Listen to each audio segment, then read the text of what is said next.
You can join errands in support of the Armed Forces Foundation. Text AFF to 50555 to make a $10 contribution to provide vital support to America's military and their families.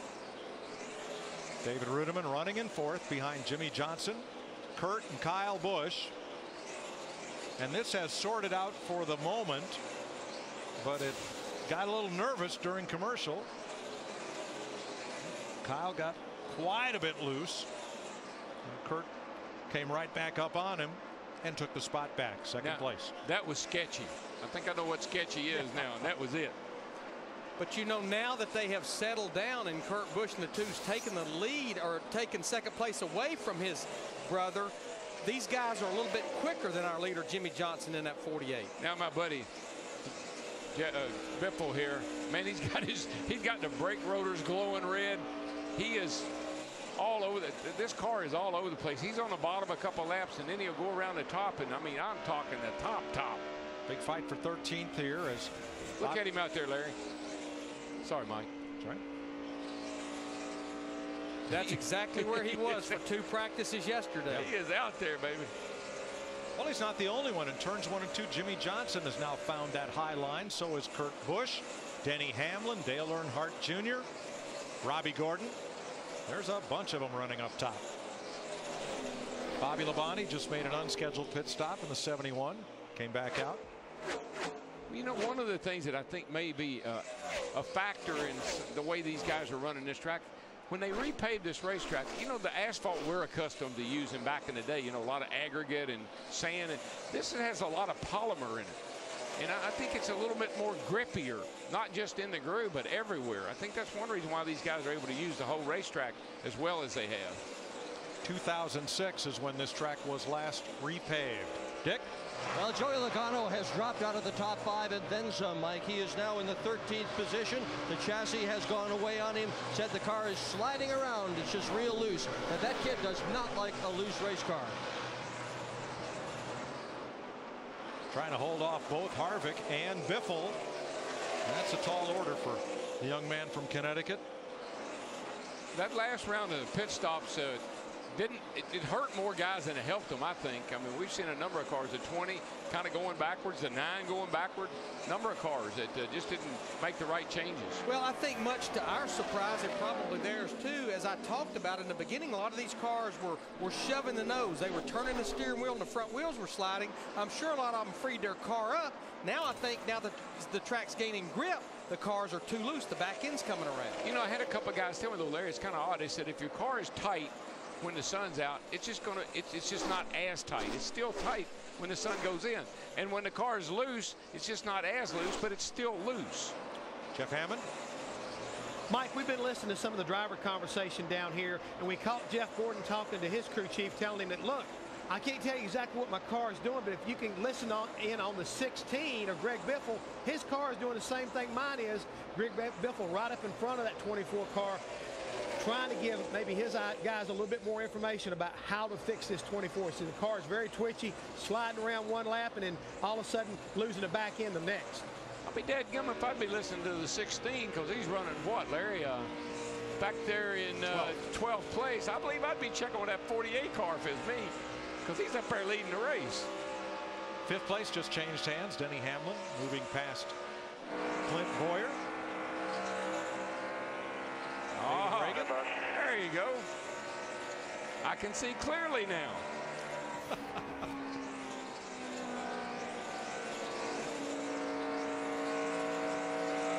Reagan has the UPS Ford in 19th, about 17 seconds off the lead. 7th place battle here. Jeff Burton, Jamie McMurray going at it. Advantage McMurray. They're all chasing Jimmy Johnson. The 4-time Sprint Cup champion has a lead of 0.7 of a second.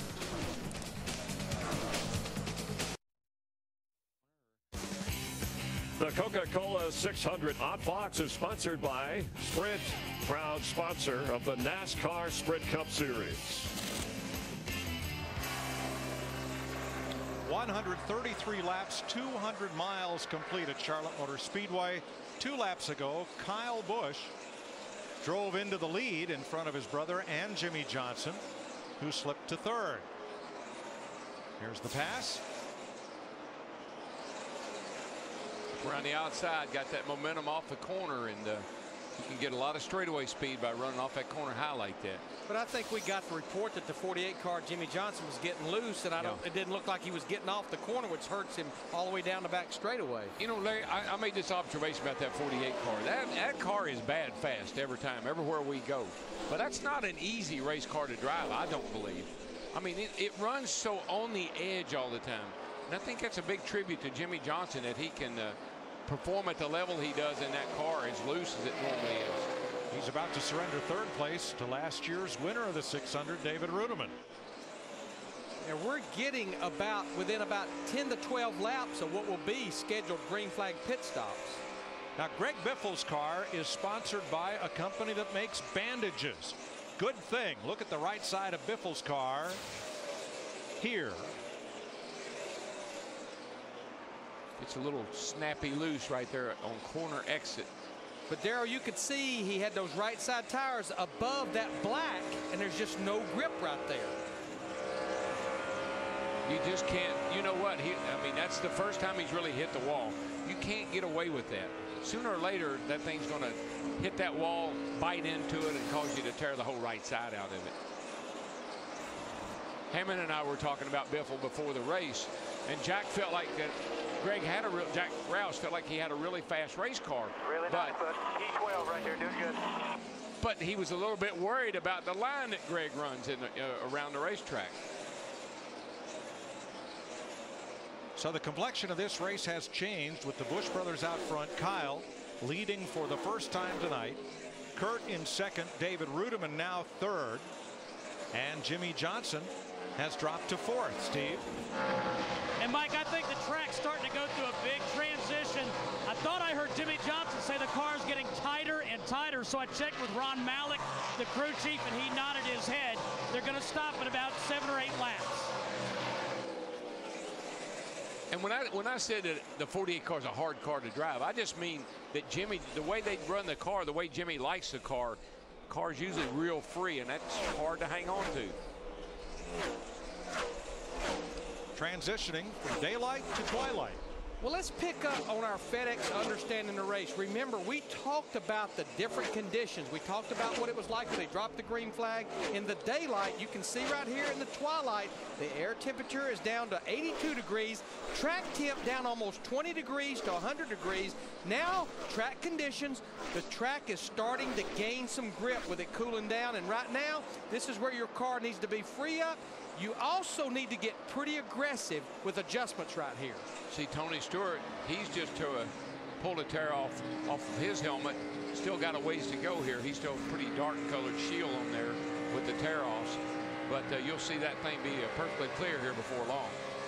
See it flapping on that's the tear off that he's still got a couple more on there. Tony in ninth. He's got about a half a second on Joey Logano. We just always use sunglasses. We'd start the race with a pair of sunglasses, and when it got a little bit, when the sun went down, we'd take them off, throw them over on the floorboard, and they'd lay over there and cook all night. Or you'd start with a pair of those old bubble goggles. You can see a pair of those at the NASCAR Hall of Fame. A couple pair of those strapped to your helmet. Juan Montoya is back in the race. As you have a look at Dale Jr., they completed repairs at lap 130, so he's been back out for the last 10 circuits. And here's Dale Jr. with a clear face shield. Hard at work in 24th place. You know, Montoya is 60-some laps down here, but you know Dale Earnhardt, the first-time senior, the first time he ran the Coke 600, he finished the race, he was 45 laps down. And the problem with Dale Earnhardt Jr. is he's only about 5 seconds from being lapped by our leader, Kyle Busch, at 18. And you want to know how tough this race is, and particularly back then, he stopped late in the race to get a drink of water. Wow.